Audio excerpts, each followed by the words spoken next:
ওম নমঃ শিবায়, ওম নমঃ শিবায়, ওম নমঃ শিবায়। বন্ধুরা, শ্রাবণ মাস আগামীকাল থেকেই পড়ছে। তো শ্রাবণ মাসে আমরা ভোলেনাথকে সবাই অভিষেক করব, পুরো তৈরি মানসিকভাবে আমরা সকলেই। কারণ মনোবাঞ্ছা পূরণের জন্য আমরা ভোলেনাথের কাছে আমাদের ইচ্ছা প্রকাশ করব। তা কী কী দিয়ে অভিষেক করলে ভগবান আমাদের কথা শুনবে, সেটা আজকে আলোচনা করব।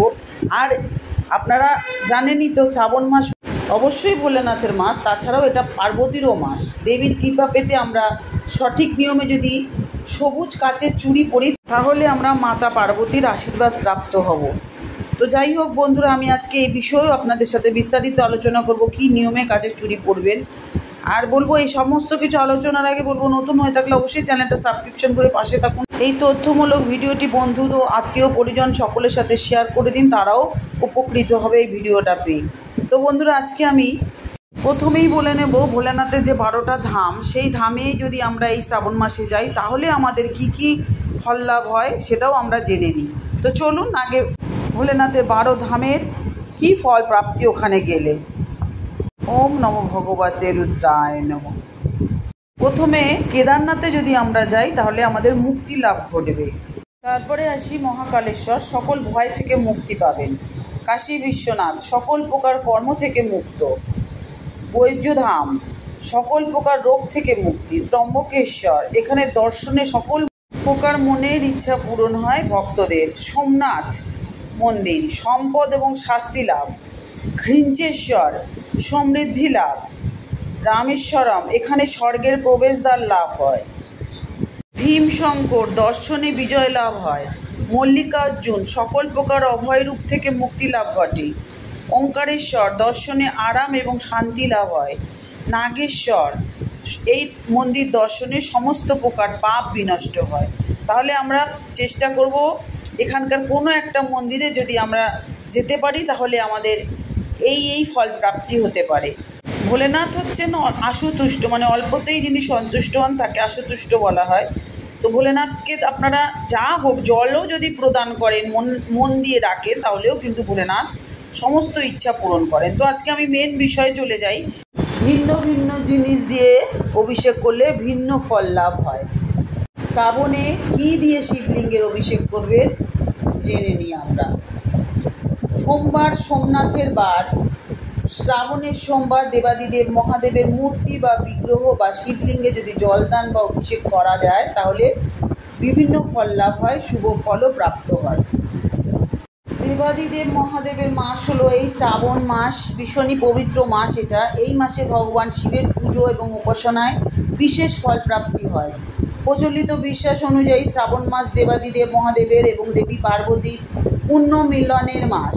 এই হিসাবে শ্রাবণ মাসে নিষ্ঠা ভরে দেবাদিদেব মহাদেবের পুজো এবং অভিষেক করলে বিশেষ আশীর্বাদ পাওয়া যায় ভগবান ভোলেনাথের কাছ থেকে। পুরাণ মতে এই শ্রাবণ মাসকে সমুদ্র মন্থনে প্রাপ্ত হলাহল পান করে পৃথিবীকে বিষমুক্ত করেন আমাদের দেবাদিদেব মহাদেব। শ্রাবণ মাসে দেবাদিদেব মহাদেবকে স্নান করালে বা অভিষেক করালে বিশেষ ফল পাওয়া যায়। শিবলিঙ্গে কোন ধরনের অভিষেকে কী ফল লাভ, এবার এটা জেনে নিই। শিবলিঙ্গে দুধ অভিষেকে দীর্ঘ জীবন প্রাপ্তি হয়। গরুর দুধ অভিষেকে সন্তান সুখ প্রাপ্তি হয় এবং রাহুর দোষ নাশ হয় এবং নষ্ট হয়। শিবলিঙ্গে ঘি অভিষেকে রোগ এবং অসুস্থতা থেকে পরিত্রাণ পাওয়া যায়। শিবলিঙ্গে মধু অভিষেকে দুঃখ এবং সমস্যা নাশ হয়। শিবলিঙ্গে দই অভিষেকে সন্তানের মঙ্গল হয়, সন্তান সম্পর্কিত শুভ ফলও প্রাপ্ত হয়।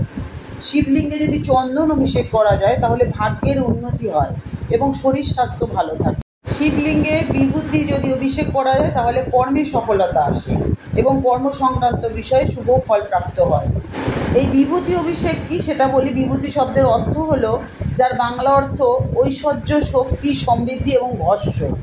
হিন্দু ধর্মে বিশেষ করে শৈব সম্প্রদায়ের মধ্যে বিভূতি একটি পবিত্র ছাইকে বোঝায়, যা সাধারণত গোবর পুড়িয়ে তৈরি করা হয়। এটি কপালে তিলক বা রেখা আকারে ধারণ করা যায়, সেটাই বিভূতি। শিবলিঙ্গে যদি ডাবের জল অভিষেক করা যায়, তাহলে জীবনে আনন্দ এবং পরিতৃপ্তি লাভ করা যায়।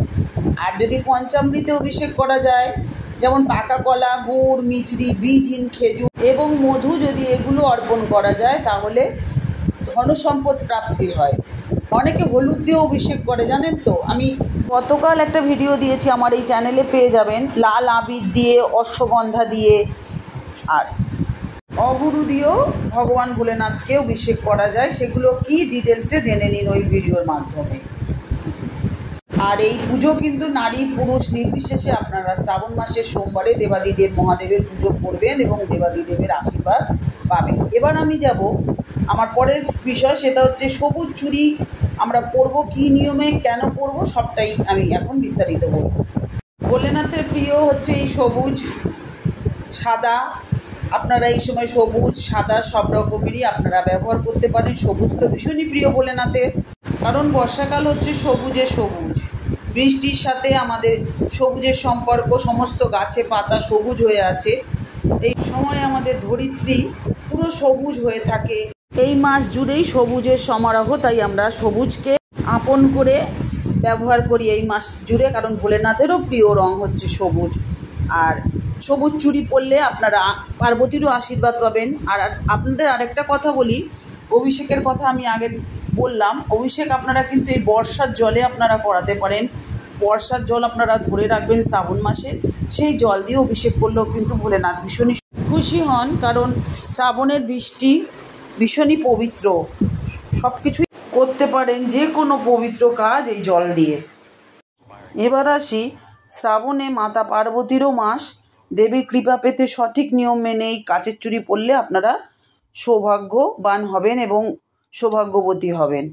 শ্রাবণ মাসে সবুজ কাচের চুড়ি পরলে নানা দিক থেকে ভালো ফল পাওয়া যায়। বিবাহিত হন বা কুমারী যে কোনো মেয়েরাই এ কাচের চুড়ি পরতে পারেন, কিন্তু সঠিক দিন এবং সময় না মেনে পড়লে সেরকম ফল লাভ হয় না। তা কী নিয়ম, এবার যাই। শ্রাবণ মাসে সবুজ কাচের চুড়ি পরার চল আছে। বিবাহিত হন অবিবাহিত মহিলারাই চুড়ি পরবেন। কথিত আছে যে শ্রাবণ মাসে সবুজ কাচের চুড়ি পরলে মহাদেব এবং পার্বতীর আশীর্বাদ লাভ করা যায়।